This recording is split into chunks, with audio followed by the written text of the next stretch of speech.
अगर हम बात करें आगे की, तो प्लेन मिरर से या प्लेन सरफेस से किस तरीके से रिफ्लेक्शन होगा इसके बारे में देख लेते हैं। हमारे पास एक प्लेन मिरर का सेटअप है, जिस तरीके से हमने देखिए यहाँ पे डायग्राम में बना के रखा हुआ है। अब अगर हम प्लेन मिरर की बात करें तो प्लेन मिरर पे एक इंसिडेंट रे आके गिर रही है। जिस पॉइंट पे इंसिडेंट रे हमारी गिर रही है उस पॉइंट को हम कहते हैं पॉइंट ऑफ इंसिडेंस। क्या कहते हैं? Point of incidence. Point of incidence से मिरर के परपेंडिकुलर एक लाइन ड्रॉ कर दी जाती है।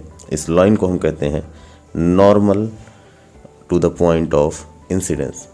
आगे की बात करूं अगर मैं, तो जो हमारी इंसिडेंट रे है जब वो मिरर पे गिरेगी तो वो रिफ्लेक्ट हो जाती है, और रिफ्लेक्ट होने के बाद रे जहाँ पे भी जा रही है वो हमारी रे कहलाएगी रिफ्लेक्टेड रे। आगे की बात करूं अगर मैं, तो इंसिडेंट रे और नॉर्मल के बीच में बनने वाले एंगल को हम कहेंगे एंगल ऑफ इंसिडेंस, और रिफ्लेक्टेड रे और नॉर्मल के बीच में बनने वाले एंगल को हम कहेंगे एंगल ऑफ रिफ्लेक्शन। अब ये चीज़ें हम इसलिए बता रहे हैं क्योंकि जो अगला टॉपिक है वो हमारा है laws of reflection of light. There are 2 laws of reflection of light. Important topic है, ये आपको ध्यान से देखना है। पहला जो लॉ है वो ये कहता है the incident ray, the reflected ray and the normal at the point of incidence all lie in the same plane.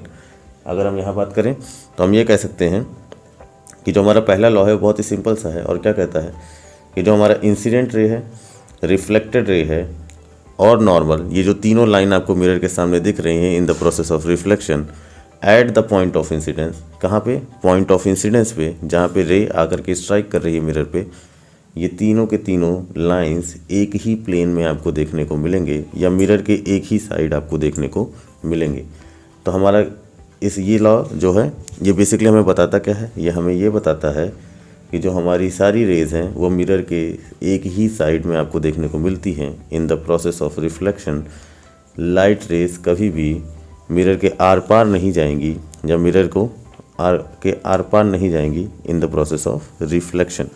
अगर हम सेकंड बात करें, जो दूसरी बात है सेकंड लॉ ऑफ रिफ्लेक्शन की बात करें, तो ये बहुत ही सिंपल सा लॉ है, बहुत सारे बच्चों को पता होगा। Second law of reflection is called the angle of reflection is always equal to the angle of incidence. तो जो हमारा एंगल ऑफ रिफ्लेक्शन बन रहा है वो हमेशा एंगल ऑफ इंसिडेंस के क्या होगा? बराबर होगा। अब इस चीज़ को अगर हम बात करें तो हम कैसे कह सकते हैं? मान लेते हैं कि हमारा जो गिवन फिगर है उसके अंदर एंगल AON, जो कि इंसिडेंट रे और नॉर्मल के बीच में बनने वाला एंगल है, ये हो गया हमारा एंगल ऑफ इंसिडेंस, जिसे हम एंगल आई से डिनोट करते हैं। और एंगल BON, जो कि नॉर्मल और रिफ्लेक्टेड रे के बीच में बनने वाला एंगल है, इसे हम कहते हैं एंगल ऑफ रिफ्लेक्शन। इन दोनों एंगल की वैल्यू हमेशा रिफ्लेक्शन के केस में बराबर रहने वाली है, या angle i will be equal to angle r. एक क्वेश्चन ले लेते हैं। मान लेते हैं कि अगर एंगल ऑफ इंसिडेंस आपके लिए 45 डिग्री है, तो what will be the value of angle of reflection? Angle of reflection will always be 45 degree. या कहने का मतलब ये है कि एंगल ऑफ इंसिडेंस हमेशा एंगल ऑफ रिफ्लेक्शन के बराबर होगा। जितना ही आपको एंगल ऑफ इंसिडेंस दिया जाएगा उतना ही आपको एंगल ऑफ रिफ्लेक्शन भी बनाना है।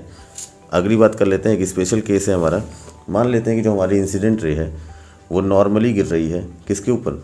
मिरर के ऊपर। वो किसके ऊपर नॉर्मली गिर रही है? मिरर के ऊपर नॉर्मली गिर रही है। तो ऐसे केस में क्या होगा? ऐसे केस में जो एंगल ऑफ इंसिडेंस है वो 0 होगा। तो same goes with angle of reflection. Angle of reflection भी 0 हो जाएगा। और एंगल ऑफ रिफ्लेक्शन अगर 0 होगा तो ऐसे केस में हम ये कह सकते हैं कि a ray of light which is incident normally और perpendicularly on a mirror is reflected back along the same path, because angle of incidence and angle of reflection is 0 degree. Reflection की अगर मैं बात करूँ तो 2 तरीके के रिफ्लेक्शन होते हैं। एक होता है रेगुलर रिफ्लेक्शन और दूसरा डिफ्यूज रिफ्लेक्शन। रेगुलर रिफ्लेक्शन की अगर मैं बात करूँ तो पैरेलल बीम ऑफ लाइट अगर इंसिडेंट हो रही है किसी भी पॉलिश सरफेस पे या शाइनिंग सरफेस पे, तो वो पैरेलल बीम ऑफ लाइट के फॉर्म में ही रिफ्लेक्ट हो जाती है। ऐसा रिफ्लेक्शन कहलाएगा रेगुलर रिफ्लेक्शन।